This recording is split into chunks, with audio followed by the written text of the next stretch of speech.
Welcome back और हमारी बेहद खास चर्चा। नया जमाना, नए निवेश के तरीके। आज का यंग इंडिया एक दिल से निफ्टी यानी शेयर बाजार में निवेश कर रहा है, म्यूचुअल फंड्स में एसआईपी कर रहा है, तो दूसरे दिल से या दिल के दूसरे हिस्से से कहें तो बिटकॉइन के चक्कर में भी है, क्योंकि कमाई का चस्का तो यहाँ भी है।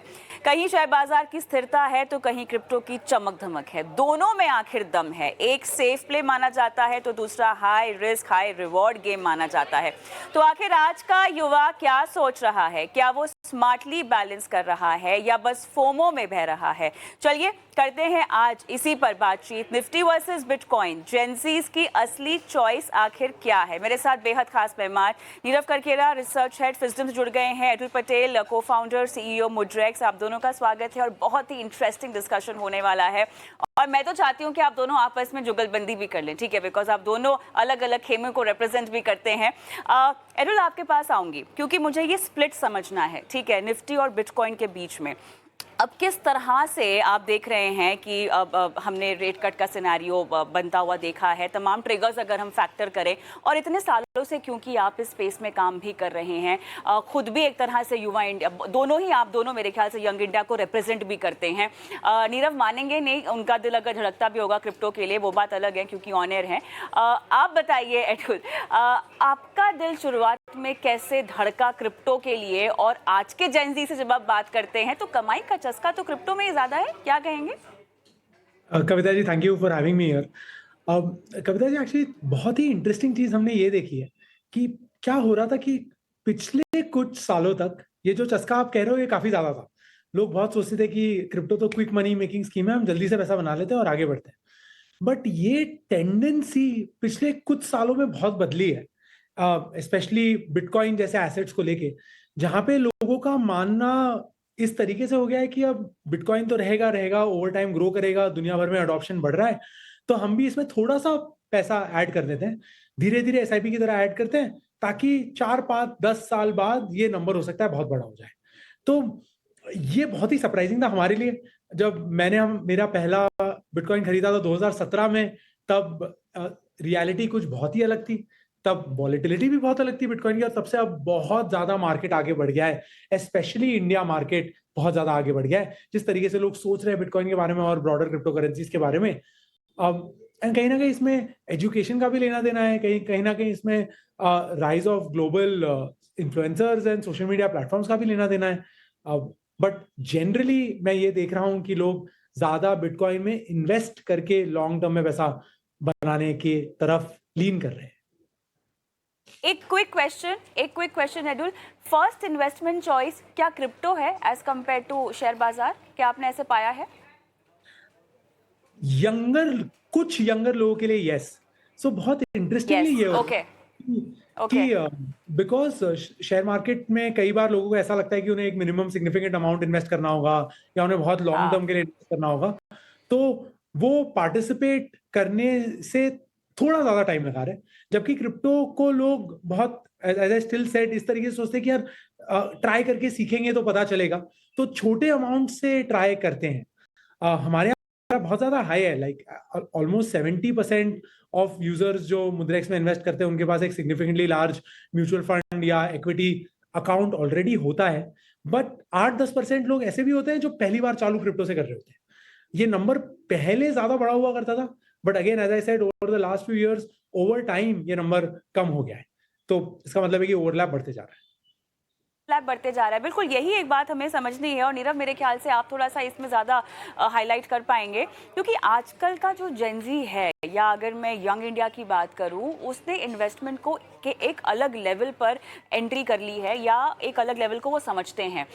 नीरव, जहां पर वो क्रिप्टो में एक्सपेरिमेंट करने से डरते नहीं हैं, उतना ही वो लॉन्ग टर्म पोर्टफोलियो और लॉन्ग टर्म प्लानिंग को इम्पोर्टेंस भी देते हैं। और मेरे ख्याल से इसीलिए भी हम देख रहे हैं, नीरव, जिस ओवरलैप की बात एडुल कर रहे हैं, वो ओवरलैप हमें अधिकतर यंग इंडिया के को रिप्रेजेंट करने वाले लोगों के पोर्टफोलियो में दिखाई देगा। वो डायरेक्ट स्टॉक्स भी खरीदेंगे, वो म्यूचुअल फंड्स भी खरीदेंगे, और वो क्रिप्टो भी खरीदेंगे। नीरव, देखिए कविता, ये एक लाइफस्टाइल चॉइस है। अब इन्वेस्टिंग बहुत समय से केवल एक पहलू हुआ करता था जीवन का, पर अब एजुकेशन अवेयरनेस इतनी बढ़ चुकी है एंड जो कॉर्पस अवेलेबल टू इन्वेस्ट है जेनजी के पास ज्यादा है।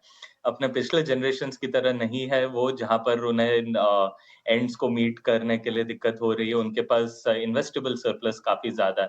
तो जेनजी ने लाइफ में एक बहुत ही एक्टिव चॉइस रखी है कि वो लाइफ को एक्साइटिंग बनाना चाहता है and not at the cost of long term. Okay, वो भविष्य के बारे में भी सोचते हैं पर वो आज में जीते हैं। उनको चाहिए उनका जीवन रोमांचक रहे और उसी तरह उनकी जो इन्वेस्टमेंट जर्नी है उसमें भी वो रोमांच चाहता है। वो चाहते हैं कि जो हमारी लॉन्ग टर्म रिटर्न है, जो लॉन्ग टर्म कॉर्पस है, वो एसआईपी के द्वारा ही बनते जाए। पर ये जो रोमांच वाला जो एंगल है, ये जो थ्रिल एक्साइटमेंट वाली एंगल है, उस उस एंगल को चेज़ करने वो बिटकॉइन्स अथवा दूसरे क्रिप्टोज के तरफ जाते हैं just to chase the thrill of quick money. ये बहुत सारे जेनजी के साथ जेनजी युवा निवेशकों के साथ बात करते हुए मुझे समझा कि वो समझते हैं कि ये हाई रिस्क हाई रिटर्न वाला गेम है, पर वो उनका एक अलग नजरिया भी है। वो चाहते हैं कि वो इसे और डेप्थ में समझे। वो केवल पैसे कमाना उनका उद्देश्य नहीं है। ज्यादातर पिछले जनरेशंस में क्या हुआ करता था कि निवेश जब करते तब प्रथम उद्देश्य होता है कि पैसे बनाया जाए, पर यहाँ पर वो इन्वेस्टिंग को एक जर्नी की तरह स्वीकारते हैं। वो चाहते हैं कि वो सीखे अलग-अलग एवेन्यूज कैसे काम करते हैं। वो चाहते हैं कि वो थ्रिल और एक्साइटमेंट भी अवेल करे इस जर्नी के दौरान। वो चाहते हैं कि पैसे अगर बन जाए तो ठीक है, नहीं बन जाए तो भी इससे मैं कुछ जी, सीखूं। ये एक थ्रिल की बात पे मुझे आपको रोकना होगा क्योंकि मैं चाहती हूँ कि एदुल इस बात का जवाब जरूर दे। थ्रिल से पैसा नहीं बन सकता और नीरव आपको एदुल के पोर्टफोलियो के बारे में भी जानकारी लेना बहुत जरूरी है। एदुल बताइएगा, पिछली बार शो पर आए थे तो आपने अपनी नेटवर्क भी हमको बताई थी जो आपने अलग जमा कर रखी है अब तक इन्वेस्ट करके सही तरीके से, और उसमें थ्रिल भी बहुत शामिल था। एदुल, थ्रिल से पैसे नहीं कमाए जा सकते क्या? थ्रिल से पैसे नहीं कमाए जा सकते। इनफैक्ट ज्यादा करने जाओगे तो पैसे गवाए ही जाते हैं। ये हाँ, मेरा स्टैट्स नहीं है, you can actually look at SEBI के स्टैट्स। सेबी कहती है कि 97% of people who and up trading and up losing money in derivatives, right? Which is also a similar thrill seeking activity. Thrill से पैसे बनते नहीं है, एक्साइटमेंट जरूर होता है, आपको चाय पे चर्चा करने के लिए टॉपिक्स मिल जाते हैं, but it's not a strategy. And as I said early on, लोग इस तरीके से सोचते थे, इस तरीके से काम करते थे कि अरे बिटकॉइन में मैं 21 दिन में पैसा डबल करता हूँ। बट बहुत जल्दी लोग आते हैं, बहुत जल्दी उन्हें रियलाइजेशन होता है कि यार ट्रू नहीं है। और ये एक बहुत यूनिक चीज है क्रिप्टो मार्केट्स के बारे में, क्योंकि क्रिप्टो मार्केट्स में मार्केट साइकिल्स इतने फ्रीक्वेंट और इतने शॉर्ट ड्रॉन है कि लोगों की लर्निंग बहुत फास्टर हो जाती है। एंड जो हमें हमारे मतलब जो आज के जो मिलेनियल मतलब मेरी जनरेशन वाले लोगों को सीखने में और समझने में जो टाइम लगा है, वो टाइम होराइजन बहुत कंप्रेस हो गया है और इस वजह से लोग सीख बहुत ज्यादा जल्दी गए कि क्रिप्टो में इन्वेस्ट कैसे करना है, डेरिवेटिव्स में इन्वेस्ट कैसे करना है, and so on and so fourth. And जो मैं एक बात रीइटरेट करना चाहूंगा जो नीरव ने कही थी, इंटेंट हमेशा ये है कि लॉन्ग टर्म में पैसा बनेगा और हम लॉन्ग टर्म में पैसा बनाते हैं, बट शॉर्ट टर्म में बातें करने के लिए, चर्चा करने के लिए, समझने के लिए, सीखने के लिए, अगर आप इसको थ्रिल कहना चाहते हो तो ये थ्रिल सीख करने के लिए लोग कई बार और ऑल्टरनेट एसेट क्लासेस में इन्वेस्ट करते हैं। And crypto and bitcoin actually उसमें टॉप पे है। अब पिछले एक्चुअली 1-2 सालों में ये और ज्यादा बढ़ा है क्योंकि ग्लोबली एक्सेप्टेंस बढ़ा है।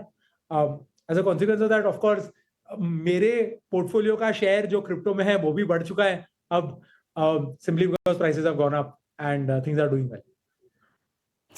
एक चीज़ जो नीरव मुझे आपसे भी समझने हैं, देखिए हम जब भी क्रिप्टो की बात करते हैं, हम जब भी इस तरह के फाइनेंशियल डिसीजंस की बात करते हैं या युवाओं की इन्वेस्टमेंट को सोच को लेके बात करते हैं, तो हम कहते हैं कि सोशल मीडिया का बहुत बड़ा हाथ है। तो नीरव, वही सोशल मीडिया का हाथ तो स्टॉक्स में भी है।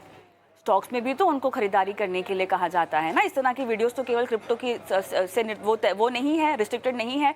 तरह तरह की वीडियोस बनती हैं, स्टॉक्स की बनती है, म्यूचुअल फंड्स की भी बनती हैं। ज्यादा प्रभावी क्रिप्टो पर ही होते हैं क्या जेनजीज? क्योंकि स्टॉक में भी तो कमाई हो सकती है। करेक्ट। इसमें की अंतर है जिसे हाईलाइट करूंगा और उससे पहले कॉन्टेक्स्ट सेट करूंगा कि आज हमें ग्लोबलाइज्ड वर्ल्ड में रहता है। कई जो बड़ी-बड़ी कंपनियां है वो सोशल मीडिया पर ही बनी है।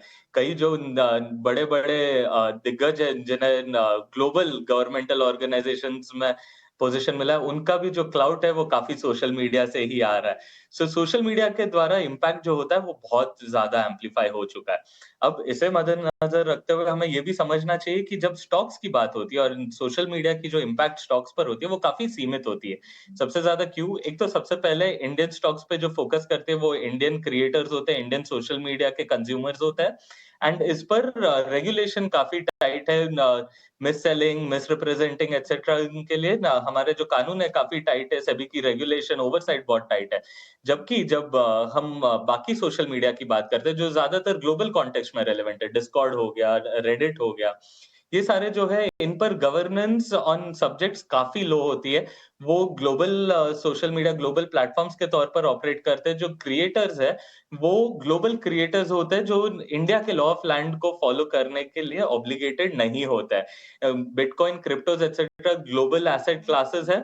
सो इनको जो मूव करने के लिए जो सोशल मीडिया फोर्स लगाया जा सकता है, नंबर वन वो काफी ज्यादा अनरिस्ट्रिक्टेड है वर्सेस जो इंडियन सोशल मीडिया पे इंडियन स्टॉक्स पर किया जा सकता है। नंबर टू, ये जो फोर्सेस है it is much larger than the forces that are influencing through Indian social media. अब इंडियन निवेशक जो है वो एक बहुत छोटी सबसेट है। अगर आप total global set of investors including equity alternate को देखो तो जो क्रिप्टो की जो कम्युनिटी है वो बहुत ज्यादा बड़ी है इंडियन स्टॉक फॉलोअर्स के कम्युनिटी से ज्यादा। सो बाय शेयर क्वांटम एंड अनरिस्ट्रिक्टेडनेस इनकी इन्फ्लुएंस जो है क्रिप्टो पर बहुत ज्यादा बन जाती है और ये एक काफी इंपॉर्टेंट सी सेगवे बन जाती है इंडियन इन्वेस्टर्स, स्पेशली ये जो जेनजी और यंग इन्वेस्टर्स है, इन्हें ग्लोबल कम्युनिटीज में पार्टिसिपेट करने का ये एक बहुत अच्छा मौका और सेगवे देता है, जहां पर वो कॉमन फोरम में ग्लोबल एसेट्स को चेस कर सकते हैं और लर्निंग कर्व जो है वो ग्लोबल इंफॉर्मेशन के थ्रू ले सकते हैं, ना कि रिस्ट्रिक्ट हो इंडियन स्टॉक मार्केट के छोटे कोहॉर्ट से।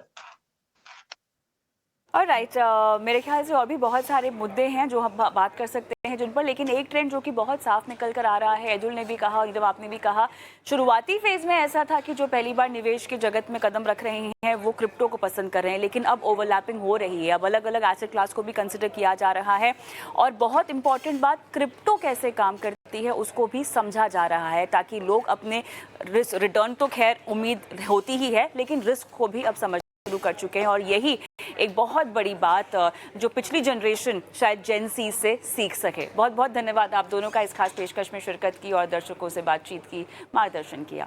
मुझे भी फिलहाल इजाज़त दें, जाते जाते मैं छोड़ जा रही हूं हमारा व्हाट्सएप नंबर आपके स्क्रीन पे फुल स्क्रीन पे फ्लैश करेंगे और साथ ही यूट्यूब पर भी अपने सवाल छोड़ सकते हैं क्योंकि आपकी फाइनेंशियल प्लानिंग करने का इकलौता शो है, विस्तार से आपके फाइनेंशियल पोर्टफोलियो पर बात होती है हमारे इस बेहद खास शो में। दीजिए इजाज़त, नमस्कार।